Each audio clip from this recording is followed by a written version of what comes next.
Scarefest fans. It's Glenn here from fakeshamp.net. And how you all doing? Hope you're well. Hope you're taking care of yourselves. It's always good to be back with you for another week. And this week, I'm going to round off my little zombie trilogy with a doozy from 1988. Well, some would argue 86, but it doesn't really matter. In fact, if I'm going to be honest with you, I'm doing this one for me. Alright, so here's the thing. This one is totally self-indulgent. This one is all about me. The movie is called Zombie Brigade, and look, it's a forgotten film. Even some of the most intense Aussie horror fans are completely oblivious to its existence. And so this is my attempt to bring it back to the zeitgeist and perhaps introduce it to fans of low-rent independent horror movies. I saw it once as a kid, and I've had lingering memories of it ever since. And in my mind, I guess throughout all of those years, it stuck with me as some kind of backyard, homemade zombie movie made by a bunch of kids. But having revisited it for the sake of this video, I've come to realize that it's actually quite good. I mean, don't get me wrong, because to the average moviegoer, it's still a heap of shit.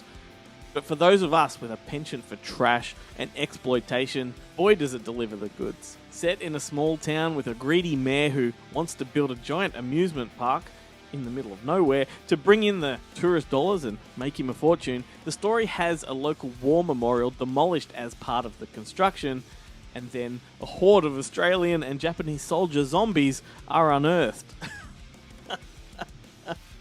I mean, this is stupid stuff because memorials are not grave sites, and I guess all logic goes out the window the moment the dead rise in this one. But to hell with that, screw it, this is just so much fun. And I guess what I love about it most is the fact that it's a time capsule movie. It has this brand of casual racism that was once accepted as normal, but is now completely fundamentally wrong. But I love it when films capture those attitudes. Not because I condone it or think the same way, but because it highlights our social progression and it shows how far we've actually come when we think we may not have. But anyway, social politics aside, Zombie Brigade is loads of fun. It's pretty stupid, it's poorly made, but shining through all of those cheaply made thrills and subpar acting is a complete enthusiasm from the filmmakers who are clearly working in their element and marching to the beat of their own drum.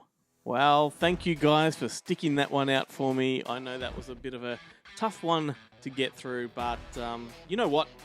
The film is now out there for people to rediscover. And, well, I guess my work here is done. You're welcome. Anyway, if you're somebody that likes the look of that film, you can find it on YouTube. Head to the Video Wasteland page, and it's there in all of its glory. Anyway, that's it for me for another week, and don't forget to check out my podcast. Drops every Monday morning here, which is Sunday there.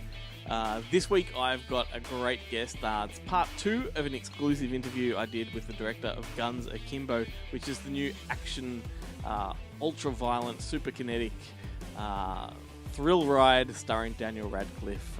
You don't want to miss that one. So good movie Monday. And in the meantime, I'm just gonna leave, and I'll catch you next week.